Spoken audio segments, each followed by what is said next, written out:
Hello दोस्तों, नमस्कार। आपकी अपनी चैनल एग्जाम हिस्ट्री पर बहुत बहुत स्वागत करते हैं। ठीक है, जैसे कि आपको पता है कि इस समय हम लगातार पॉलिटी की क्लास लेकर के आ रहे हैं और पॉलिटी में भाग 5 की आज हमारी 5वीं क्लास होगी। और आपको पता होना चाहिए कि हमारे एग्ज़ाम के लिए कितना इम्पोर्टेंट है जो पॉलिटी है। तो आप इसे अगर बेहतर तरीके से देखेंगे वीडियो को तो आप यहाँ पर बेहतर तरीके से समझ पाएंगे। तो चलिए, यहाँ पर कुछ बातों को पहले मैं आपको मौखिक रूप से बताने का प्रयास करता हूँ, आप ध्यान से सुनिएगा। फिर इसके बाद मैं आता हूँ और व्हाइट बोर्ड पर लिख करके भी आपको समझाऊंगा। जैसे आपको पता होगा कि भाग 5 में जो वर्गीकरण है हमने इस तरीके से किया हुआ है कि वहाँ पर हम राष्ट्रपति सबसे पहले पढ़ रहे हैं, जिसमें कि कई सारी चीज़ें राष्ट्रपति, उपराष्ट्रपति, प्रधानमंत्री और संसद इत्यादि सब इसी भाग में आ जाता है। तो यहाँ पर जो पढ़ने वाले हैं वो राष्ट्रपति, और राष्ट्रपति में हम आपातकालीन यहाँ शक्तियाँ पढ़ रहे हैं और शक्तियों में आपातकालीन शक्तियाँ पढ़ रहे हैं। और आपातकालीन शक्तियों में हम राष्ट्रीय आपातकाल पढ़ चुके हैं और जो पढ़ना है वो राष्ट्रपति शासन पढ़ना है, जैसे कि यहाँ पर लिखा भी हुआ है। ठीक है ना। राष्ट्रपति शासन में जैसे कि भाई राष्ट्रपति शासन क्या होता है, कहाँ लगता है, किस कारण से लगता है, कब तक लगा रहता है, ठीक है, उससे राज्य की जनता को क्या नुकसान होता है, सरकारें होती हैं नहीं होती हैं, शासन कौन करता है, राज्य की सरकारें करती हैं, केंद्र की सरकारें करती हैं, इत्यादि सारे सवालों के प्रश्न आपको मिल जाएंगे। ठीक है ना। तो देखते हैं यहाँ पे, जैसे कि पहले देखने से, यहाँ से लिखने से पहले कुछ और बातें मैं आपको बता देता हूँ कि पहली बात, राष्ट्रपति शासन किसी भी राज्य में लगता है। कहाँ लगता है? किसी भी राज्य में लगता है। जैसे कि पहले आपने देखा था जो है राष्ट्रीय आपातकाल, वो देश के किसी भाग के एक भूभाग पर लग सकता है, लेकिन ये जो है वो आपके किसी एक विशेष राज्य में लगता है। लगने का कारण क्या है? लगने का कारण ये है कि वहाँ पर, जैसे कि आप जानते हैं, विधानसभा का जो चुनाव होता है, विधानसभा के चुनाव में यदि वहाँ की कोई भी पार्टी पूर्ण बहुमत नहीं प्राप्त कर पाती है, पूर्ण बहुमत का आशय होता है कि वहाँ पर जितनी कुल सीटें होती हैं विधानसभा की उससे एक अधिक, आधे से एक अधिक वो सीटें, जैसे कि 500 सीटें मान लीजिए अगर कहीं पर है तो उसे प्राप्त करना होगा, उसका 250 आधा हो जाता है, यानी 151 सीटें प्राप्त करना होता है। और यदि 151 सीटें प्राप्त नहीं होती हैं तो वो गठबंधन मिला करके एक सरकार बनाई जा सकती है। लेकिन यदि ये सरकार गठबंधन करने के बाद भी नहीं बनाई गई है और पूर्ण बहुमत भी नहीं मिला है तो उस समय उस देश में राष्ट्रपति शासन लगा दिया जाता है। ये पहला कारण है। ठीक है ना। दूसरा कारण क्या होता है कि दूसरा कारण होता है कि राज्य में कोई भी सरकारें हों और वहाँ की अगर जो है जो संवैधानिक तंत्र है अगर वो विफल हो चुका है तो वहाँ पर क्या होता है, राष्ट्रपति शासन लगाया जा सकता है। लोकतांत्रिक जैसे कि यहाँ पर अगर जो लोकतंत्र है या जो संवैधानिक तंत्र है, जो संवैधानिक तंत्र है अगर वो विफल हो जाता है, संवैधानिक तंत्र, ठीक ना, विफल होने का आशय यहाँ पर है कि वहाँ पर संविधान के अनुरूप उस देश में उस राज्य में जो है शासन व्यवस्था ठीक से संचालित ना हो रही हो, तो वहाँ पर राज्यपाल की सिफारिश पर राष्ट्रपति के द्वारा उस राज्य में जो है राष्ट्रपति शासन लगा दिया जाता है। ये दूसरा आपका प्रमुख कारण यहाँ पर रहा है। लेकिन आपको एक बात और भी याद करते हुए चलना है कि आर्टिकल नंबर 365 में ये कहा गया है कि राज्य जो है वो केंद्र सरकार के दिशा निर्देशों का पालन करेगी। और यदि राज्य सरकार को, केंद्र सरकार को ऐसा लगता है कि राज्य सरकार ऐसा करने में सक्षम नहीं है या उसका मन करता है कि राष्ट्रपति शासन लगा देना चाहिए, तो वो राष्ट्रपति से कह करके उस राज्य में राष्ट्रपति शासन लगवा देती है, जिसका दुरुपयोग बहुत ज़्यादा किया जाता है। ठीक ना। तो बहुत ज़्यादा इसका दुरुपयोग किया जाता है। इसीलिए अगर हम बात करें कि सबसे विवादास्पद जो हमारा अनुच्छेद रहा है वो 365 रहा है। पूरे संविधान में सबसे विवादास्पद जो अनुच्छेद रहा है वो 356 बेटा, 365 नहीं, ये आप थोड़ी सी गलती हो गई, यहाँ पर 356 सबसे विवादास्पद जो है वो अनुच्छेद 356 रहा है। लेकिन आपसे कह दिया जाए कि देश में सबसे जो विवादास्पद पद रहा है वो राज्यपाल का रहा है। एक और सवाल यहाँ से बन जाता है कि सबसे विवादास्पद जो संविधान संशोधन रहा है वो कौन सा रहा है, तो उसके लिए आपको कहना होगा कि वो 42वां संविधान संशोधन जो 1976 में हुआ है, वह जो है आपका सबसे ज़्यादा विवादास्पद जो है कर्म संविधान संशोधन रहा है। तो यहाँ पर आपने कारण समझ लिए, ठीक है। तो मैं इसी बात को इतना यहाँ पर लिखने का प्रयास करता हूँ। कारण के बाद यहाँ पर आपको इसमें जो है जो लग जाता है राष्ट्रपति शासन, तो क्या क्या चीज़ें होती हैं वो समझते हैं, फिर उनका कार्यकाल को समझते हैं, उसका कार्यकाल कितने समय तक रहता है एक बार राष्ट्रपति शासन लग जाने के बाद। तो इतनी बातें मैं आपको यहाँ पर लिख भी देता हूँ, तो ध्यान दीजिएगा। देखिएगा, सबसे पहली चीज़ यहाँ पर पहला फैक्ट क्या होता है, तो ये पहला फैक्ट होता है यह राज्यों में लगता है।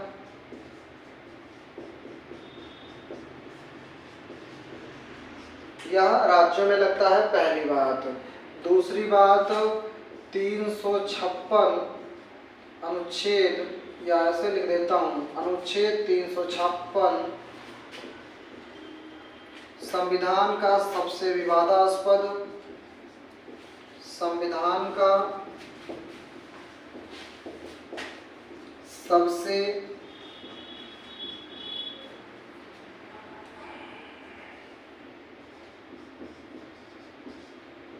विवादास्पद रहा है, ठीक है। अगर ये कह दिया जाए, यहीं पर कुछ और बातें मैं लिख देता हूँ कि सबसे विवादास्पद रहा है। अगर कह दिया जाए सबसे विवादास्पद, तीन चीजें याद रखनी है। सबसे विवादास्पद पद कौन सा रहा है, ठीक है। अगर ये कह दिया जाए कि संविधान का सबसे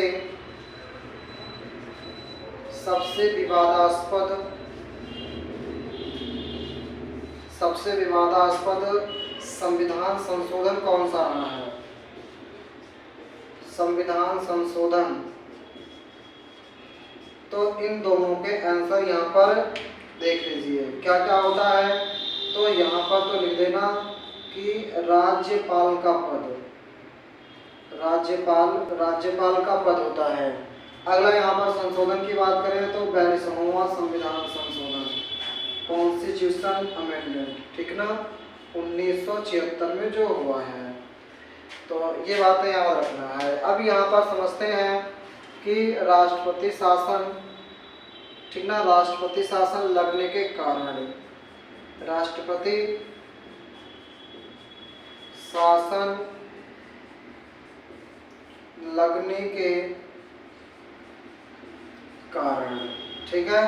नंबर 1, किसी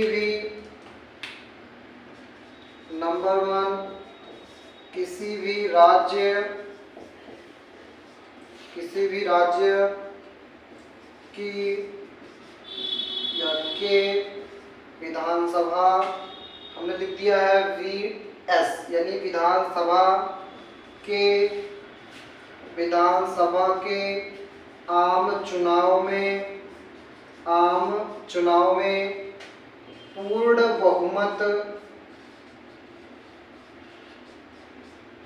बहुमत ना मिलने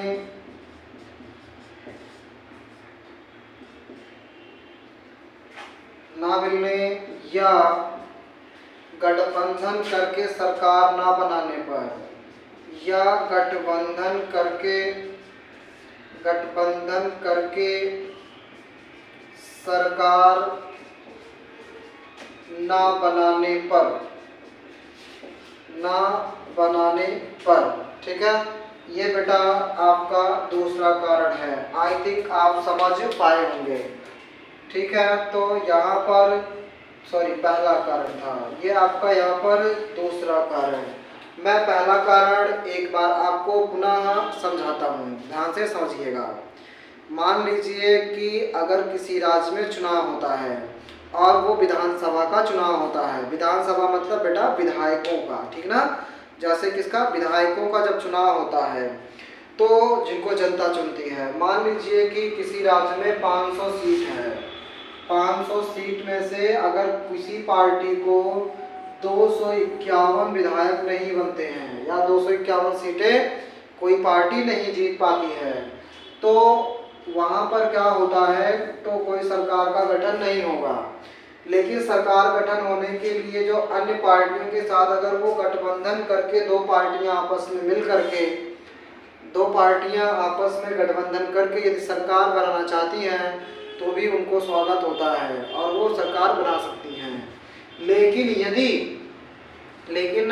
यदि फिर भी वो गठबंधन यानी मिलजुल कर सरकार बनाना नहीं चाहते हैं तो उस स्थिति में उस देश में, उस राज्य में क्या लग जाएगा, राष्ट्रपति शासन। ठीक है, तो ये आप पहला कारण समझ गए होंगे। दूसरा कारण क्या होता है?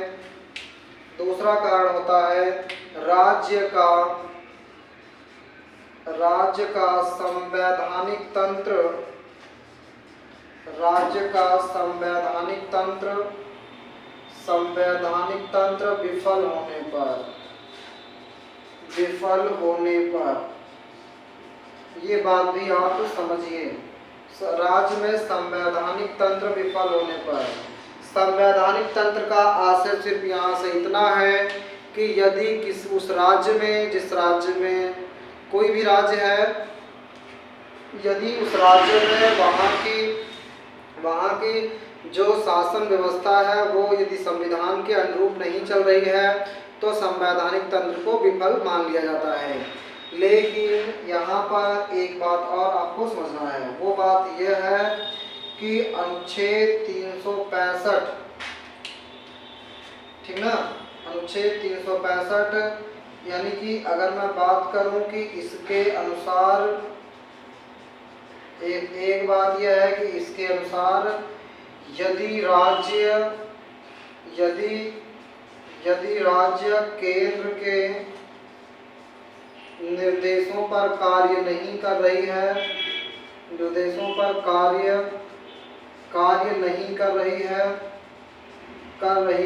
ऐसा अगर, ठीक ना, यदि राज्य केंद्र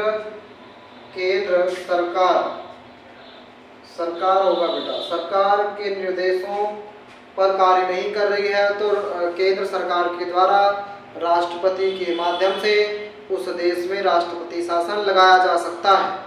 तो आपने यहाँ पर ये दो प्रमुख कारण अच्छी तरीके से समझ गए हैं।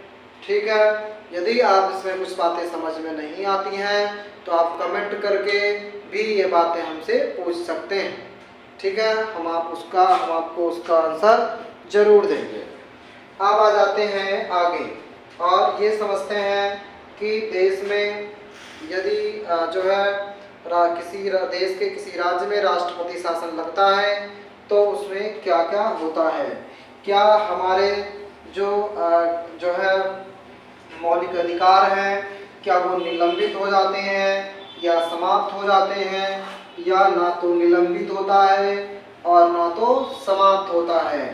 तो उसको यहाँ पर समझते हैं। पहले ये समझें, यहाँ पर एक हेडिंग डालेंगे और उसमें ये लिखेंगे राष्ट्रपति शासन। तो यहाँ पर हमारी हेडिंग ये होगी कि राष्ट्रपति शासन लगने पर, ठीक है, क्या क्या होता है, ठीक ना, लगने पर क्या होता है, ठीक ना, लगने पर नंबर 1 आप इसे समझ आए कि राष्ट्रपति शासन यदि किसी राज्य में लग चुका है तो क्या होने वाला है। पहली चीज, राज्य की सरकार को बर्खास्त, राज्य की सरकार को बर्खास्त कर दिया जाता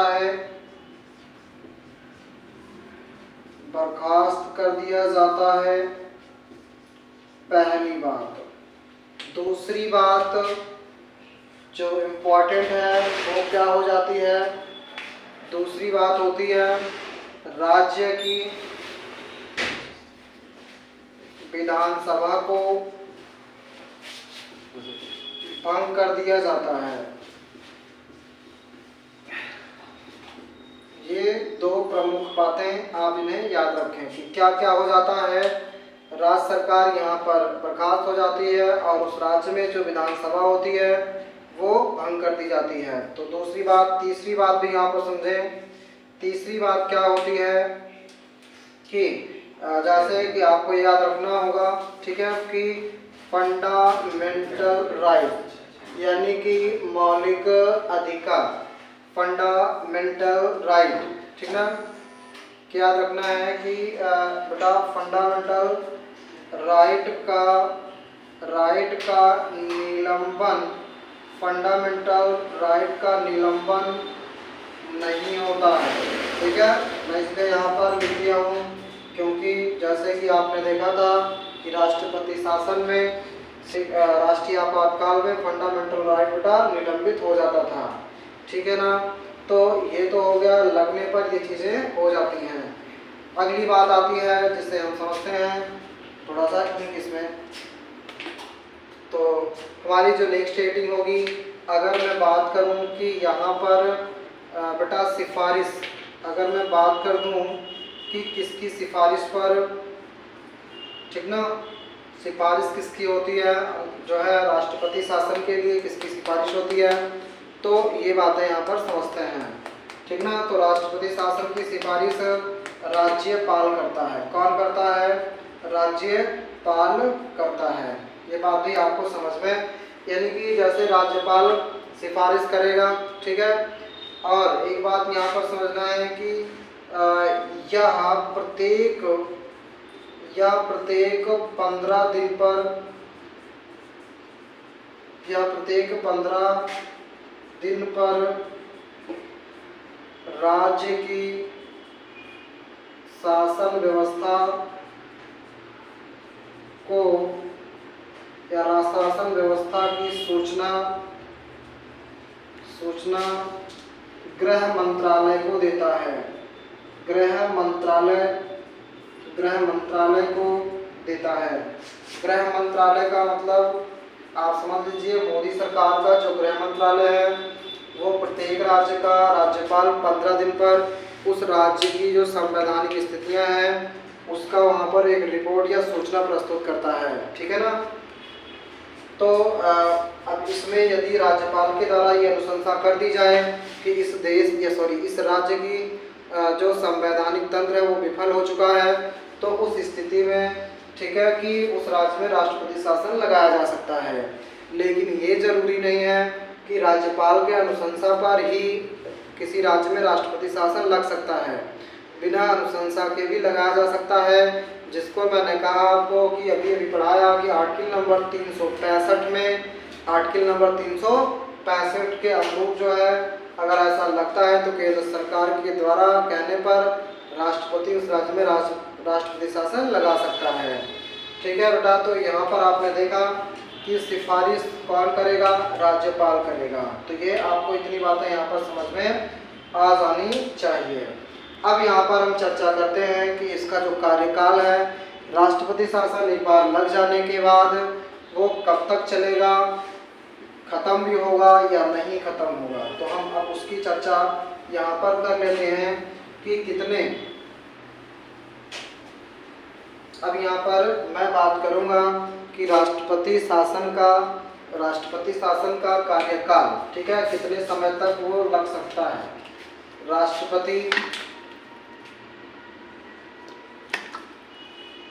राष्ट्रपति शासन का कार्यकाल, मतलब कार्यकाल का मतलब आप ऐसे समझिए कि जब राष्ट्रपति शासन लग जाएगा तो वो कितनी अवधि तक लगा रहेगा, ठीक है। तो सबसे पहली बात यहाँ पर लिखते हैं, राष्ट्रपति शासन लगने के 2 माह के अंदर, समझना, राष्ट्रपति शासन लगने के 2 माह के अंदर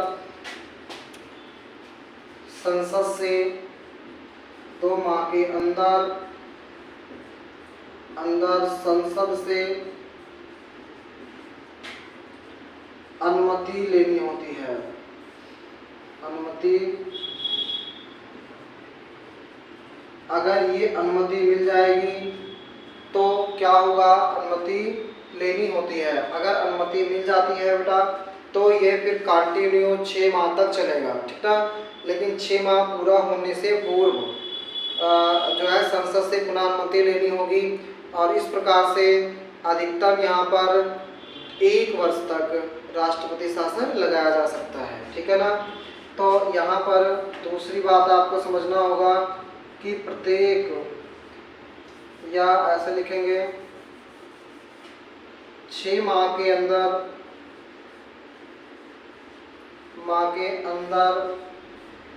संसद से अनुमति लेकर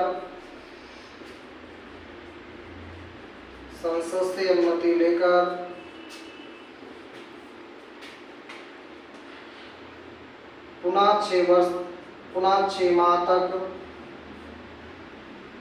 यह शासन लग सकता है, यह शासन लगा रह सकता है,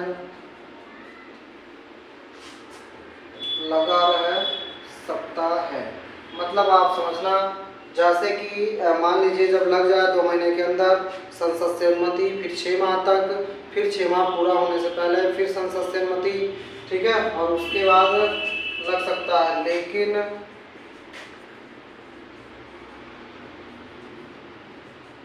यह केवल 1 वर्ष तक, 1 वर्ष तक हो सकता है, 1 वर्ष तक होता है। ठीक है ना। 1 वर्ष तक मतलब आप समझ लीजिए कि अधिकतम 1 वर्ष है। और यहाँ पर एक बात और है कि अगर मान लीजिए कि 2 कंडीशंस के आधार पर यहाँ पर मैं लिख देता हूँ तीसरी बात। बेटा तीसरी बात क्या है, 2 कंडीशन के आधार पर, 2 कंडीशन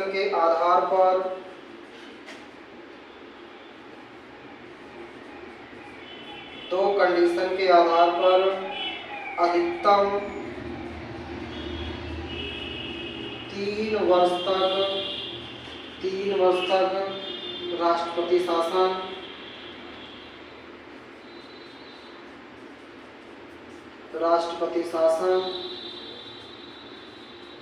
लगाया जा सकता है। ठीक है ना। तो वो 2 कंडीशंस कौन कौन सी हैं?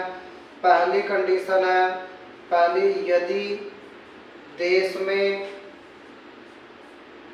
पेन बदल देता हूँ, यदि देश में राष्ट्रीय आपातकाल लगा हो,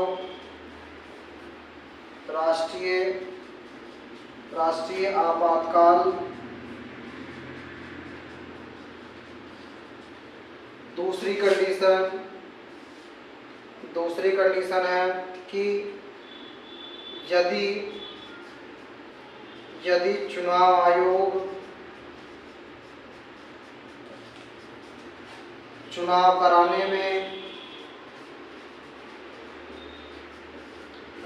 में किसी कारणवश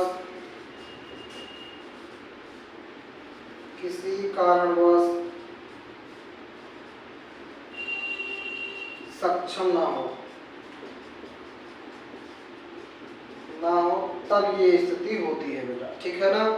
तो यहाँ पर 3 वर्ष जो मैंने लिखा है, अधिकतम 3 वर्ष तक, ये बात ध्यान से सुनना है कि यहाँ पर पहला क्या हो जाता है, यदि देश में राष्ट्रीय आपातकाल लगा हो, और दूसरा यदि चुनाव आयोग चुनाव कराने में किसी कारणवश असक्षम हो, वो कह रहा हो कि अभी हम चुनाव नहीं करा सकते हैं, तो ऐसी स्थिति में 3 वर्ष तक। ठीक ना। लेकिन अगर मैं यहाँ पर तीसरी बात लिखूँ तो तीसरी बात भी जरा ध्यान दीजिएगा कि इसमें एक अपवाद रहा है। तो अपवाद के तौर पर अगर हम बात करें तो अपवाद में ध्यान ये देना है कि पंजाब में 5 वर्ष तक राष्ट्रपति शासन लगा हुआ था। तो ऐसा क्यों हो गया, एक बात। दूसरा अपवाद यहाँ पर आता है, जम्मू एंड कश्मीर में 6 वर्ष तक लगा रहा है। ठीक है, 6 वर्ष तक लगा रहा। तो लगा रहा, इसका कारण क्या रहा है? तो यहाँ पर लिख देता हूँ बेटा कि इसे करने के लिए संविधान में संशोधन करने की जरूरत होती है। इसे करने के लिए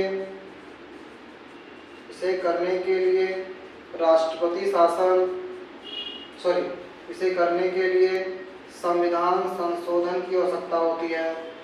संविधान संशोधन यानी कि संविधान संशोधन करके ये जो कार्यकाल है वो 3 वर्ष से 5 वर्ष भी किया जा सकता है। ठीक है, तो आप यहाँ पर इन्हें बेहतर तरीके से समझ गए होंगे और अब हम चलते हैं थोड़ा सा आगे। ठीक है, तो आपने इतनी बातें समझ ली हैं। अब मैं नोट में कुछ और इम्पोर्टेंट फैक्ट आपको बता देता हूँ जो कि नॉर्मल से सवाल बन जाते हैं। तो आपको एक बेहतर तरीके से यहाँ पर एक नोट डालना है और उसमें आपको जो ये फैक्चुअल डाटा है, ठीक है बेटा, उसको लिख लेते हैं। देखो, पढ़ाई 2 प्रकार से होती है, एक फैक्चुअल डाटा, एक कॉन्सेप्ट। जैसे कि शुरुआत में जो नए स्टूडेंट होते हैं उनको पहली चीज़ों को क्या होता है कि वो फैक्टर बेस नहीं कॉन्सेप्ट बेस पे समझें, फिर वो फैक्टर बेस पे उसे फैक्ट को याद करें। तो आप ये 2 तरीके से होता है। तो ये अभी तक जो मैंने बताया वो कुछ आपको समझने के लिए था, इसलिए वो आपका क्या हो जाएगा, कॉन्सेप्चुअल बेस पे हो जाएगा। अब यहाँ पर क्या हो जाएगा कि अगला जो है आपका फैक्टर बेस, फैक्चुअल डाटा क्या क्या होता है वो यहाँ पर समझते हैं। जैसे कि पहली चीज़ यहाँ पर लिखेंगे कि राष्ट्रपति शासन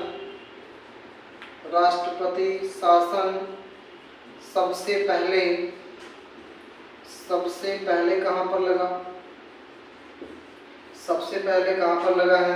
तो राष्ट्रपति शासन सबसे पहले बेटा कहाँ पर लगाया गया था? पंजाब में। कहाँ पर? पंजाब में। समय क्या था? 1953 में। ठीक है ना, सबसे पहले कहाँ पर लगा था। और अगर दूसरी बात यहाँ पर करें कि राष्ट्रपति शासन, यानी मैं लिख देता हूँ, ठीक है, राष्ट्रपति शासन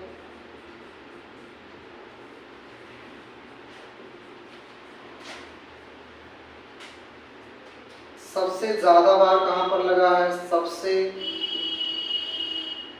सबसे ज्यादा बार, ठीक ना, कहाँ पर लगा है? तो सबसे ज्यादा बार लगा है बेटा यूपी में। कहाँ पर लगा है? अपने प्यारे यूपी में। कितनी बार? 10 बार। ठीक है ना। तो अपना पड़ोसी है बिहार, तो उसके भी बारे में समझ लेते हैं थोड़ा सा। यहीं पर बिहार में लगा है बेटा 8 बार। ठीक है। अब अगला फैक्ट, राष्ट्रपति शासन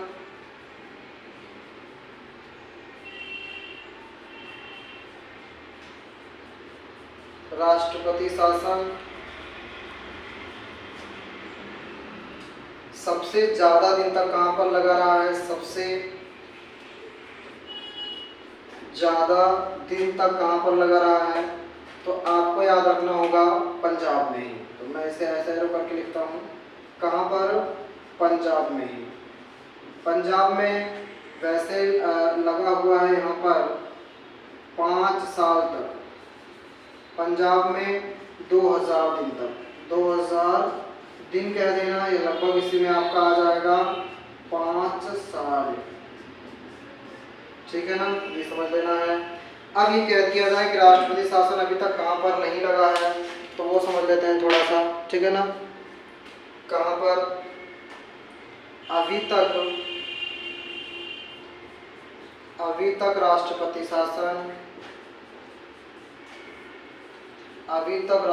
शासन छत्तीसगढ़ और तेलंगाना में नहीं लगा है। छत्तीसगढ़ और तेलंगाना में नहीं लगा है। ऐसे 2 राज्य हैं जहां पर अभी तक राष्ट्रपति शासन नहीं लगा है। लेकिन मैं यहाँ पर इसे नोट सेकंड लिख देता हूँ, जो मोस्ट IMP है, बहुत ही इम्पोर्टेंट है। और वो ये है कि अगर आपसे ये कह दें कि भाई यहाँ पर कि बताइए कि दिल्ली में राष्ट्रपति शासन कौन से अनुच्छेद के तहत लगता है, तो दिल्ली में कौन से अनुच्छेद के तहत लगता है? 1 मिनट। ठीक है, तो समझ लेते हैं यहाँ पर किसके तहत लगता है। दिल्ली में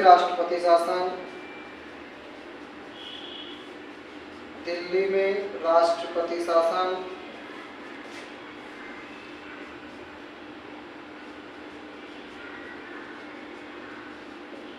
अनुच्छेद यहाँ पर आप इसे याद रखें, कौन सा हो जाएगा 242 ए के तहत। देखो, अगर पूर्ण शासित राज्यों की बात करें तो वैसे आपको बताना होगा कि 256, यहाँ पर क्या बताना होगा 242, क्या बताना होगा बेटा 242। क्लियर है ना? ये इसलिए कई बार सवाल पूछा गया है, आप इसे अच्छी तरीके से याद रखें, ठीक है ना?